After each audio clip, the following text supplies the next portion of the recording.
විපක්ෂ නායකතුමා පොඩි ප්‍රශ්නයකුත් ඇහුවා. කොතනද ආටිෆිෂල් ඉන්ටෙලිජන්ස් වලට ප්‍රමුඛත්වය දීලා තියෙන්නේ? Generative artificial intelligence, adaptive learning and personalised educational system, augmented reality, virtual reality, extended reality, cloud based and online learning platforms, data analytics, learning analytics, cyber security and digital safety, blockchain for education, remote and virtual laboratories, automation and intelligent administration tools, meta literacy and digital citizenship skills, digital citizenship skills.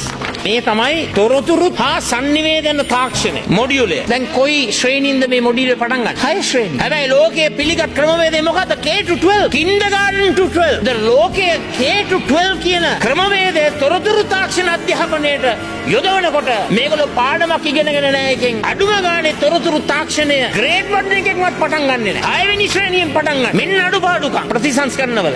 මොනවද මේකට දෙන උත්තර? 6 ශ්‍රේණියේ ඉඳලා සිසුන්ට ඉගෙන ගන්න තියෙන විෂය මාලාව ගත්තොත් එම මේක ක්‍රෙඩිට් 35ක් ඇතුළේ ඉගෙන ගන්න තියෙනවා. ඒ ක්‍රෙඩිට් 35න් ගත්තොත් එම ප්‍රධාන වශයෙන්ම කනිෂ්ඨ 6-9 විෂය ධාරාව ඇතුළේ ප්‍රධාන මොඩියුල් 14ක් කරන්න තියෙනවා. ඒ 14 ගත්තොත් මව් භාෂාව, ඉංග්‍රීසි භාෂාව, දෙවන භාෂාව ඇතුළේ විෂයන් 14ක් මේකේ තියෙනවා. මේකට නව විෂයන් විදියට හඳුන්වලා දීලා තියෙනවා. අලුත් විෂයන් විදියට 6 වසරේ ඉඳලා ඉගෙන ගන්න කරු නියෝජ්‍ය කතානායකතුමනි හඳුන්වලා දීලා තියෙනවා තොරතුරු සහ sannivedana තාක්ෂණ වේදේ. දැන් මේ තොරතුරු සහ sannivedana තාක්ෂණ වේදේ 6 වසරට හඳුන්වලා දුන්නම ඒක ඇතුලේ තමයි ඒක 6 ඉඳලා 7ට යනකොට 7 ඉඳලා 8ට යනකොට 10 11ට යනකොට ඒක ඇතුලේ හැදෙන ටොපික්ස් තමයි විපක්ෂ නායකතුමාර කිව්වේ. ඒක තිබිච්ච අර ලොකු බර වචන දාලා කිව්වේ mobile and ubiquitous learning. ඒකේ තියෙන ටොපික්ස් උදාහරණ විදියට කිව්වොත් එම AI, artificial intelligence කියන එක එනවා. data analysis කියන එක එනවා. ඒ ඔක්කොම මේ තියෙන subject එක divide කරන topics ටික ඔක්කොම දාලා මොඩියුල් හදන්න බෑ. හැබැයි main module එක දීලා තියෙනවා information literacy කියලා. ඉතින් ඒක නිසා ඒවා දීලා තියෙනවා. හැබැයි ඒ වගේම තමයි මේක දීලා තියෙනවා ජීවිතය සඳහා තාක්ෂණය. How to use technology for life, that has been included. එතකොට ඒවා දැක්කේ නෑ. ඒ වගේම නියෝජ්‍ය කතානායකතුමනි මේක සඳහන් කරලා තියෙනවා මේකේ තියෙනවා තව සබ්ජෙක්ට් එකක් 6-9 කන්ටෙන්ට් එකට ඇතුළත් වෙනවා ව්‍යවසායකත්වය සහ මූල්‍ය සාක්ෂරතාවය. ඕවා හොඳට හයියෙන් කියනවා මේ විපක්ෂ නායකතුමා ඉංග්‍රීසියෙන් මෙතුමා කියනවා මේ entrepreneurship and financial literacy.